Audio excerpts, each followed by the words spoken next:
ఈరోజు మన కార్యక్రమానికి స్పెషల్ గెస్ట్గా విచ్చేసినటువంటి కొరటాల శివ గారిని సాదరంగా వేదికపైకి ఆహ్వానించేస్తున్నాము. మిర్చి, శ్రీమంతుడు, భరత్ అనే నేను లాంటి సినిమాల్ని మనకు అందించిన వారిని ఆహ్వానిస్తూ జ్ఞానవేల్ రాజా గారిని వచ్చి బొకేని అందించవలసిందిగా రిక్వెస్ట్ చేస్తున్నాము. ప్రతి సినిమాలోనూ సమాజానికి ఉపయోగపడేటువంటి ఏదో ఒక మెసేజ్, కానీ ఎక్కడ ఎంటర్టైన్మెంట్ మిస్ అవ్వకుండా అందించేటువంటి డైరెక్టర్ కొరటాల శివ గారికి సాదర స్వాగతం. మీరందరూ రౌడీస్ అంటున్నారు, కానీ మీరంతా మంచి రౌడీస్ అంటారు. నేను ముందుగా జ్ఞానవేల్ రాజా గారికి అంటే ఇలాంటి డిఫరెంట్ సినిమా తీసినందుకు all the very best and congrats, wishing you advance success. And పెళ్లి చూపులు చూసినప్పుడు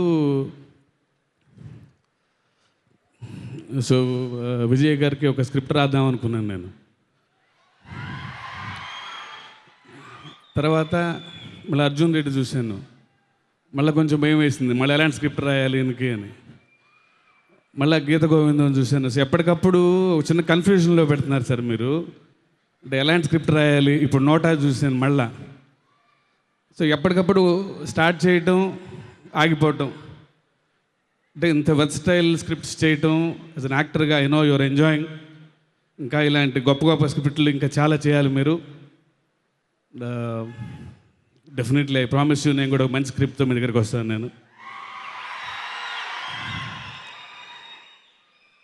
అండ్ అంటే ఎందుకన్నానంటే ఒక మంచి స్క్రిప్ట్కి ఒక డిఫరెంట్ యాక్టరు, ఒక ఇంటెన్స్ యాక్టర్ చాలా అవసరం. మీలాంటి యాక్టర్ దొరికినప్పుడు ఎంతైనా రాయొచ్చు. So wishing you all the very best, not only for NOTA and for all the future endeavors. And I wish the entire cast and crew of Nota a big success. Thank you.